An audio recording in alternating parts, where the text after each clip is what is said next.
We're introducing today a series where we have called Life After College. We've invited back two of our former Student Association body presidents to come and talk to you about life after college. And today we welcome Ivan and Livy Ruiz-Knott. Livy was our AUSA president back in the 14-15 school year, and they are now living in Boston. And Ivan is a partner and founder of creative director for Type and Symbols, a design consulting serving the Adventist Church and its ministries. And Livy just finished a contract with the Southern New England Conference as a communication manager for the Compassion Boston Initiative. So we're going to welcome them up. They're going to come up now and talk to you about life after college. Please join me in giving them a warm welcome.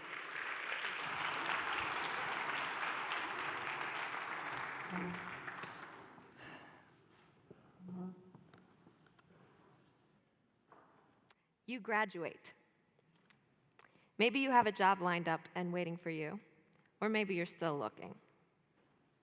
You move away. Maybe you have with you the one person you get to keep, or maybe you're still looking. Or maybe you're not looking, and actually you're pretty sick of people thinking you're looking. You move to a new city, finally, or reluctantly, out of this reality distortion field that is Berrien Springs.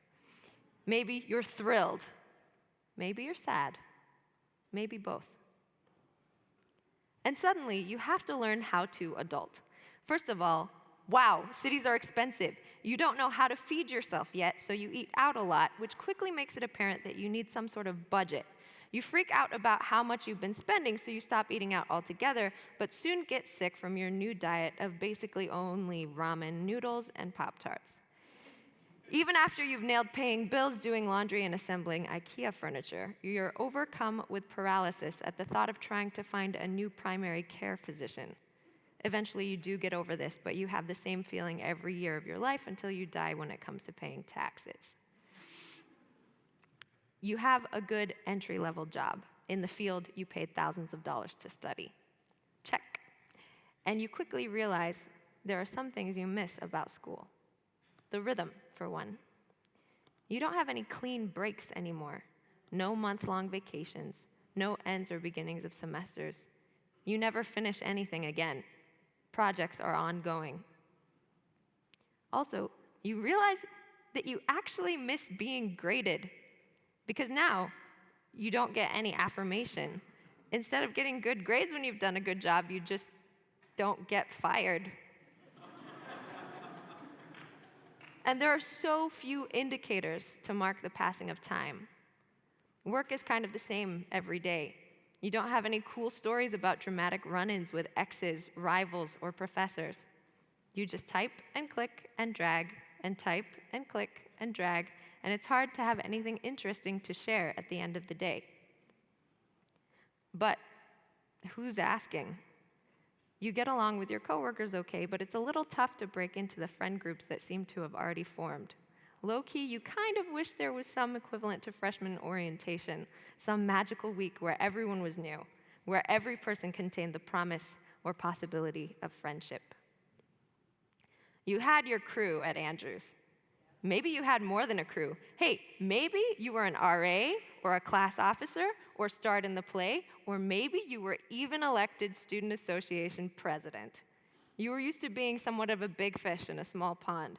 You knew people. You were known. And now you pass thousands of people on the city streets every day, and not a single one of them knows your name. And one day, you admit to yourself that you're lonely. And even if you're married, the two of you are lonely together.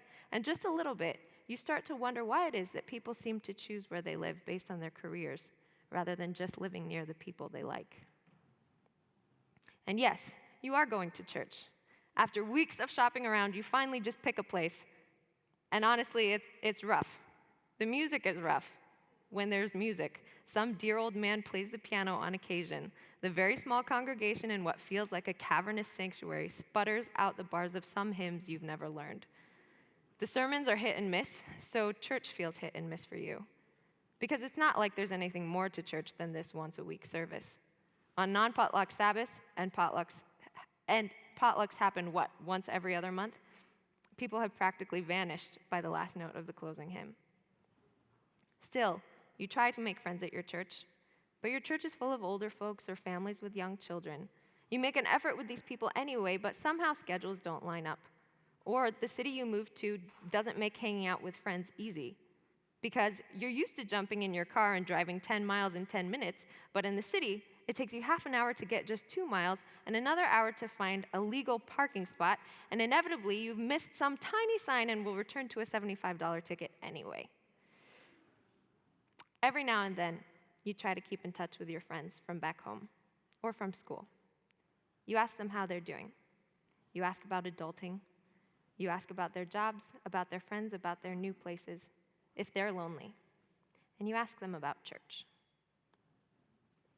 Great question. Like, we didn't, like, what do you do for meals? For supper? Since leaving Andrews, we've kept in touch with a decent number of the friends we My made here. breakfast thing is cooler. Group 'cause text, I'm Facebook like Messenger. Steve Jobs. So I make myself the exact same breakfast sandwich 7 days a week at 6:30 in the morning. Every day. Same thing. All right, that's not that interesting. Some of the conversations are about logistics like food, because figuring out how to feed yourself is most of what grown-up life is.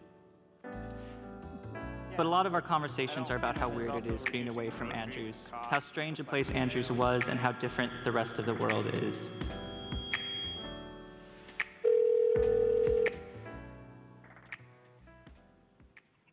Hello? Hey, Hey again. is now a good time? Oh, yeah, no, now's a great time. I'm like depositing money at an ATM, but no, I can multitask. Cool. Can you say your name and what it is that you do now? That's so great. My name is Bimbo Joan de Sarajeau, and I am a teacher, an elementary teacher. I am an elementary teacher in Southwest Florida. My name is Kyle Emil. I am working with a nonprofit in San Francisco that helps high school students start after-school coding clubs. I graduated in 2014 and was in a really, really awkward situation where I realized, oh, wow, I kind of have to get a job. I had nothing lined up, no prospects.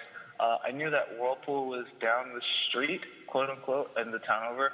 I knew that they did not hire from Andrews University. So I went to the castle and just threw rocks until they couldn't ignore me. And what that means is I basically just sent a lot of emails. I was just basically harassing people, borderline harassing people. He got the job. At Whirlpool, I had a conversation with a gentleman called Zach Latta, who was running a nonprofit in San Francisco, which helps high schoolers start after-school coding clubs. People knew I had interest in nonprofit work. People, knew that, and they knew that Zach was coming in town. They kind of told me, oh, you guys should link up and talk. So one evening, we ended the meeting, had a really, really long conversation, 3 or 4 hour conversation, and after that, it was, the rest is history from there. I'm not sure how well you can hear this. Kyle was in an Uber when we recorded this, which was probably silly of us. But Kyle is one of our dear friends who you may remember from Free Intelligent Conversation, if you have heard of that. He is that guy. This gentleman named Zach Latta that he was referencing, if you were able to hear the somewhat muddled audio. At the time that he hired Kyle Emil as operations director, was that his title? I don't remember his title. Operations. At the time that the gentleman Zach Latta hired him, Zach Latta was 18 years old. So we have cool friends doing interesting things in very interesting places. We have a friend, Tiffany Evering. I don't know if you remember her. Who remembers Tiffany Evering? Anybody? Ooh, it's been a Has it while been now. too long? I see one Okay, hand there's a go few back. people. If you remember her, if you ever ran into her, she is unforgettable.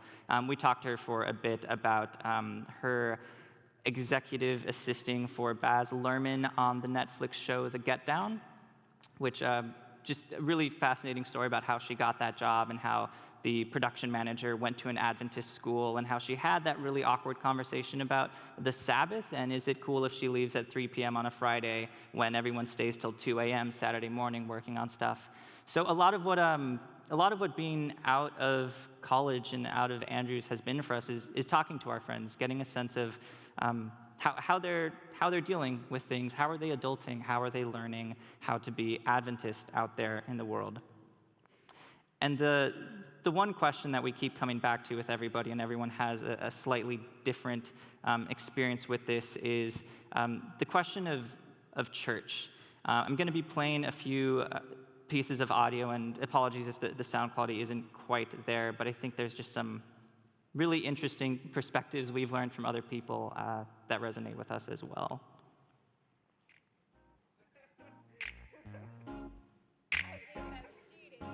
Churches, interesting because down here there's actually still a variety of options because it is a metropolitan area. The struggle for me really has been what is the process for finding a church that you resonate with and you find peers or individuals that you can appreciate and want to spend time together in from a friendship perspective as well as a spiritual perspective. And there's not really a good, from my perspective, way to do that other than, hey, there's 12 churches here. Do you want to go to 12 churches and see if you happen to find people that you like? I know, like there needs to be like a dating app for churches or something like that. I am currently shopping. So I'm walking around trying all the free samples, metaphorically, right? So I have gone. I have not found necessarily a place that I feel committed to. But I should caveat for all the people there judging me like, oh my goodness, I can't believe he hasn't. I haven't been in town many weekends, and I only have been in San Francisco for about 4 months. Oh my word. If I'm completely honest, I don't consider that I have a church at this moment. I probably have, so I have a home church, which is in Paterson, New Jersey, and I probably go there. I go there whenever my mother guilts me into going there, which usually kind of goes like, "Oh, so you go to church today?" And I'm like, I guess I'll go. Coming from Andrews, where you had these options, and even though I only really stuck to 2 different churches, and one church specifically, which was one place, which I absolutely adored. You know, you went there, and every single time I went there, I felt like that sermon was catered for me. Like, it was every sermon, so it was but it felt good, and it just felt lovely, and you had this community around you, and I already heard all the stories, they tell you while you're there at school that, oh, it won't be like this when you leave. But then you leave, and you go back home, but it's home, but it's not home anymore. It's kind of like, that was my childhood, now it's time to move on. I do find it incredibly difficult. It's it's almost like it is starting over, which is the exciting part but strangely enough, starting over with it career-wise is far easier than starting over church-wise. Who would have thought that? That's weird, but okay. I'm going to be honest, even at the risk of this being played and me being identified. Adventism really, really usually sucks. No, I shouldn't say that. That's kind of harsh. I must be honest, and I don't say this because I don't love the church. I love the Adventist church. I love our beliefs. I truly believe in our message, and now more than ever, we are really relevant because the world is going to die in a week because of. Anyway, let me not say political things. The point is, there's a lot going on, and we're necessary. But I've got to be honest, 99% of the time, I don't enjoy going to church. I don't have community there within my Adventism, and that's where I'm used to finding community. So I don't even even know how to, I don't know. I don't even know if I'm answering your question. But I'm very frustrated with my current Adventist experience. Because I feel like I was duped. It was so fun and so great at Andrews and so rich. And like out here, like nobody wants to hang out with other people to go to church with. Like it's not exciting. So like, I don't know. And it's not just about hanging out. I guess it's about getting deeper into God's word together in community. And that's how I imagine church would be. And most of the times I feel like I have to go to church. Actually, most of the times I really do have to go to church because like I'm in the program. But I don't necessarily like enjoy being there. Because I don't feel like I'm going to church with my friends, if that makes sense. We hear this from a lot of our friends, that they have been shopping around, that they have been disappointed, that compared to the beauty that they find here at Andrews, it's just really hard going somewhere else. And this has been the conversation we've been having for the past year and a half since we left here. Just how we understand church coming to a place like PMC or One Place or New Life is very different than church seems to function elsewhere. And we should mention, and Vimbo may have, you may have heard Vimbo say this, but she grew up in the Berrien Springs area. We did as well. This has been like a 20-something year bubble for us. We have gone out on occasion, but we have grown up with this wealth of religious beauty that we sort of expected to see in other places. And it's become sometimes discouraging to hear from friends like Vimbo, who was a Grow Group leader, who was very involved in campus ministries here, to hear that even she is struggling to find Christian community outside of Andrews. Something that she did that was really fascinating to us when we were talking a while back. She found a Baptist small group to join. There are young adults at her church, but not that many. And she has been actively working to start a young adult group at her church, but there isn't enough interest in the Adventist church. And it blew my mind that someone could just like innovate and just like have Christian community with non-Adventists, because we don't often talk about what it's going to be like when you leave here.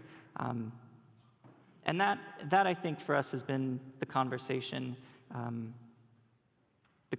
we have every day about how Adventism intersects with culture, how it intersects with conversations on race, how it intersects with political conversations, when it seems like, from everything our friends have said and everything we've been thinking, church to so many of us is a program. Church is showing up here on a certain day of the week or showing up somewhere else on a certain day of the week and appreciating really, really beautiful programs that are well crafted. If we are lucky, it also means having community. It means having close spiritual connections with friends, with mentors, with people in different generations. Our friend Nina, we interviewed her as well, and she has a really great soundbite about how awesome Grow Groups were to her because she didn't interact with older people otherwise. And I think that's what we want to communicate, if we can, that there is a certain way you can understand church as a program, that you can attend as a spectator, and if you engage with church in that way here at Andrews, you might be fine. You may be filled, you may be completely fed by the word of God from these incredible preachers, but if you go to a small church or even a decent-sized church in the city of Boston where your pastor has just been fired without any advance notice to the board, what do you do if there's not a sermon? What do you do if the music isn't on point? Here at Andrews, I'm pretty confident at this estimate, at least 100 of you would have to die before I was asked to play the piano. There is so much talent inflation at this school that even if I wanted to volunteer, there's kind of like a long waiting list where you have to get better and better and better, and then eventually you graduate, and then you find yourself in some church and the music isn't that good, so why contribute? So I don't know, that to say, there is a way in which you can think of church as an event, or you can think of it as a community, but we have lately been wanting to think about it as something that we can be involved in that creates change in the world around us. Adventist institutions seem excellent at maintaining Adventist culture, but when you, and I don't know, I feel where I say this here, but when you have multiple pastors at a church with a large Adventist congregation in an Adventist institution where presumably the sheep are all found, or they're all in the pen, and then you have half a pastor and then no pastor at a city church with a huge population that could be reached, it sort of makes you wonder what is the purpose of our churches? Is it to maintain programs for people who enjoy good programs, or is it for something more? And we believe it's for something more.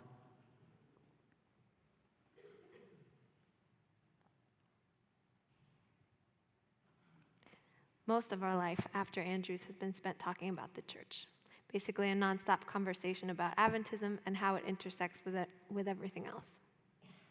And in talking to a lot of our friends, as you heard, we think something we all came away with after Andrews was this understanding of church as something that could be, at its best, a masterfully crafted program and a warm and strong community. And that's wonderful. It's beautiful. It's something that we cling to and very deeply miss. And we've also started to wonder whether it isn't meant to be more, because when your view of church is something that revolves around a program, as I mentioned, and even a community of people, it is so easy to be dissatisfied after leaving this place.